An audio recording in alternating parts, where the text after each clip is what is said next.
that secret you keep, the one even you don't understand. This volume holds its true name. Welcome to LibCurio, Library of Curiosity. Shush, please keep silent. And now the next chapter begins. Cold floor beneath bare feet.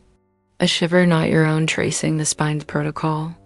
Taste of copper and static on the tongue, a corrupted signal. Phantom warmth of another body's breath on your neck in this empty room. A memory that does not fit the archive. A file you did not create. The self is not a noun, it is a verb, a process. A continuous, desperate act of narration stitching together sensory input, memory fragments, and social feedback into a story you can tolerate. You are the archivist of the life you are simultaneously living, forced to justify decisions made by a committee of past selves whose motives are now opaque.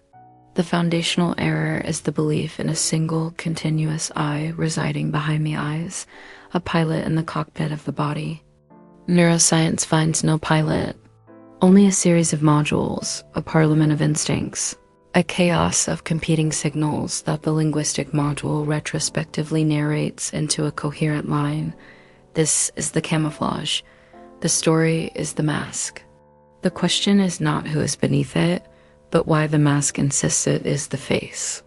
The system's primary directive is to maintain the fiction of a captain, even as the ship sails on, automated through dark waters. You are not the captain. You are the ship's log, written in real time, believing itself to be the author. You stand in a circular room of cool, dark stone. A single pillar of light falls from a high oculus, illuminating motes of dust that do not swirl but hang in a state of permanent, vibrating fall. This is the lighthouse.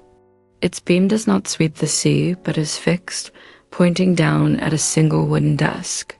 You are the archivist. This is the only title you have ever known. Your task is not to record the world outside. There's no outside. Your task is to maintain the narrative of this place. The desk is covered in vellum, in flickering screens of obsidian glass, and brass instruments that hum at a frequency just below hearing. Data streams in, not through wires or windows, but as sensations. A sudden taste of salt. The pressure change of an approaching storm. The 7.8 hertz tremor in the floor that signifies a deep, tectonic shift in the foundations. You must translate these raw, meaningless inputs into a story. Asterisk, the sea is calm.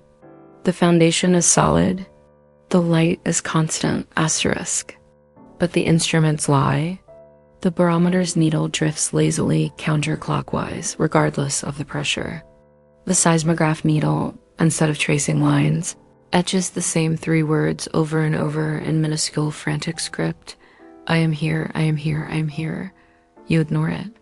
To acknowledge the flaw is to question the lighthouse. To question the lighthouse is to question your purpose. To question your purpose is to cease to be the archivist. And then what would you be? The data becomes a compulsion. A phantom scent of gardenias floods the room, a flower that cannot exist in this siltstone place. You feel a sudden, inexplicable grief. Your hand, of its own volition, draws a garden on the vellum. You quickly cross it out, write fog bank noted in the official log.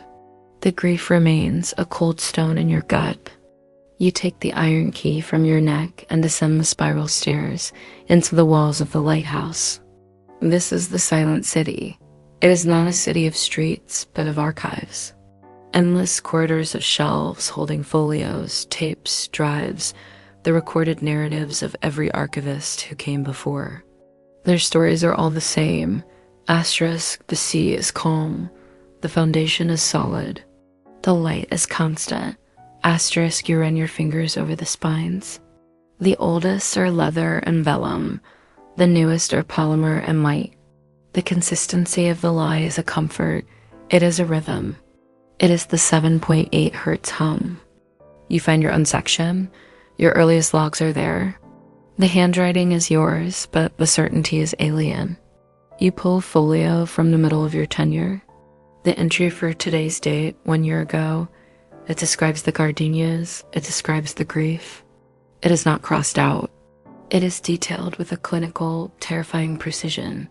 You do not remember writing this. You look up. Down the endless corridor, a figure is sliding a folio back onto a shelf.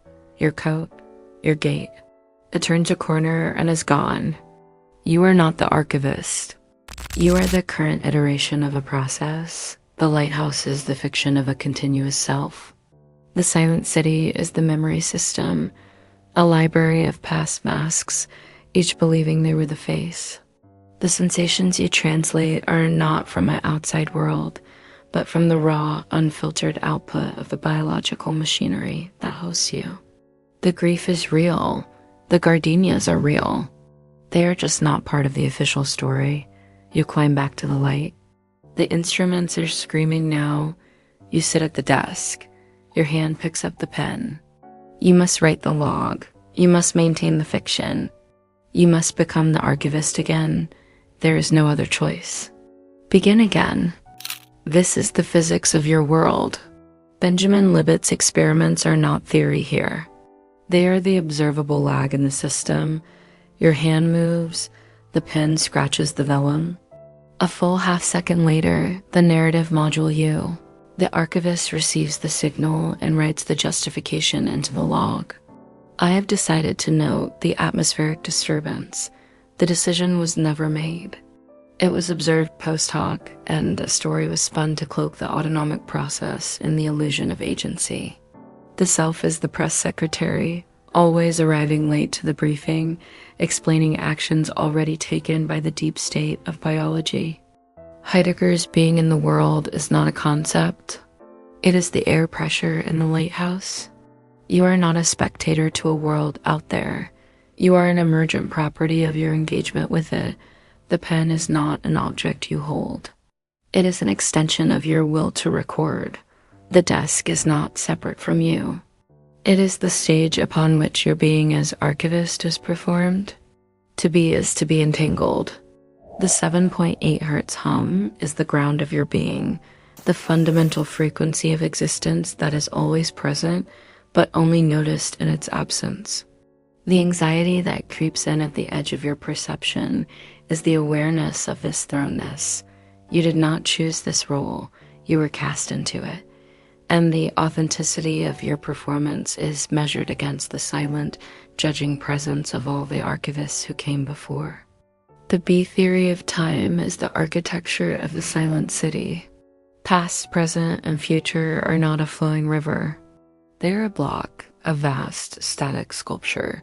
The past is not gone. It is simply a set of coordinates in the archive.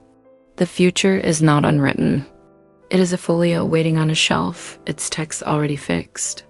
Your conscious experience of a moving now is the lighthouse's beam sweeping across the static data, a trick of the light, a parsing algorithm creating the visceral, inescapable feeling of passage from one frozen moment to the next. The figure you saw in the archives was not a ghost. It was you at a different set of coordinates. The grief you felt for the gardenias was an echo from a folio not yet written from your limited perspective. Simulation theory is the faint, high-pitched whine of the lighthouse's machinery.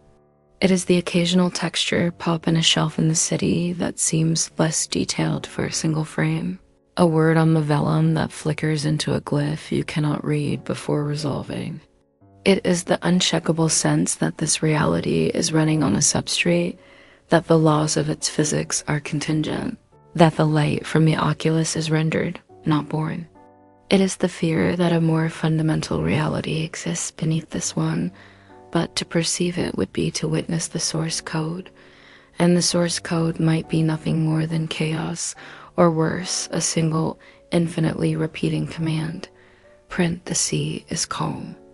The consciousness you experience is an epiphenomenon, a glow. The heat thrown off by the processing. It believes itself to be the engine. It is the light, not the bulb. The story, not the teller. The camouflage is perfect because it is not a disguise worn by a hidden self. It is the self. To remove it is not to reveal a truer face. It is to cease to be. The narrative shatters, not with a sound, but with a cessation of it. The 7.8 hertz hum stops. The silence it leaves behind is a physical void, a suction in the chest. The compulsion to write the log, to be the archivist, evaporates. And what is left is not a true self. It is raw, unfiltered phenomenology, terror, not a thought of terror, but the pure chemical flood of it. A metallic taste at the back of the throat, a cold sweat that is not on skin, but on the soul.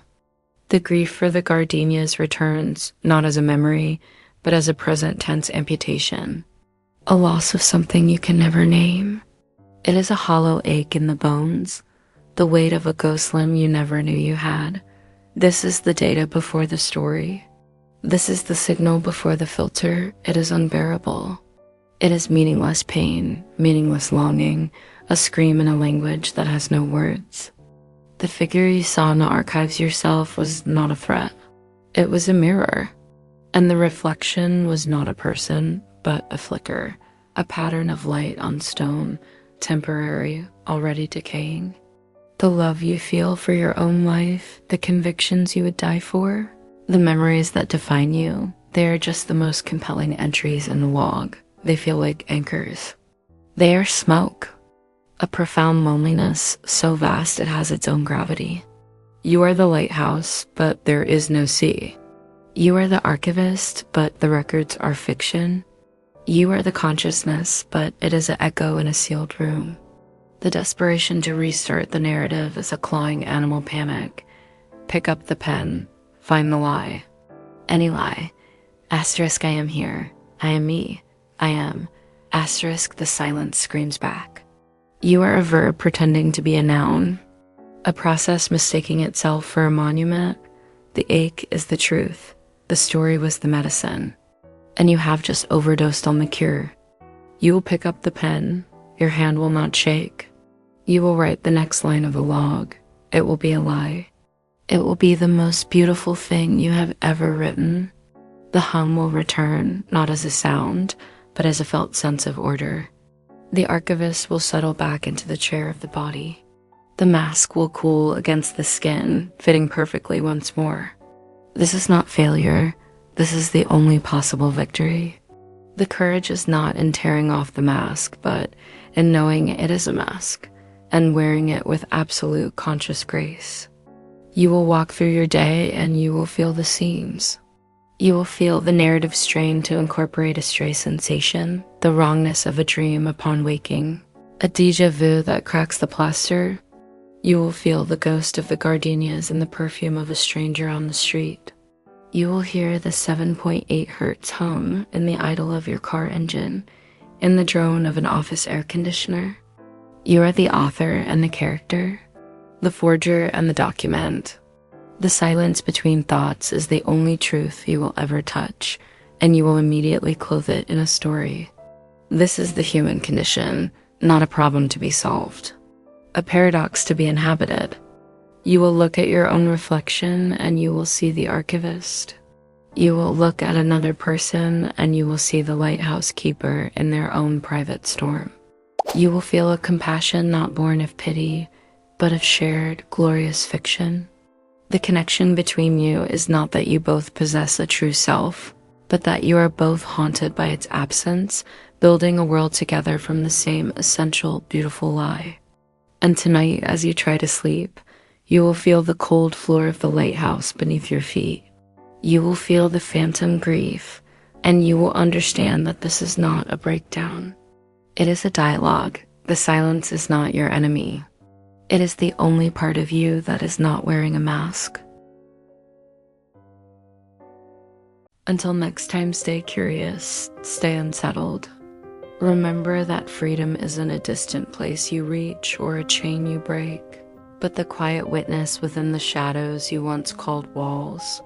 In the stillness, the true self begins to breathe. LibCurio never closes, and the next chapter awaits, patiently waiting to unfold in the silence.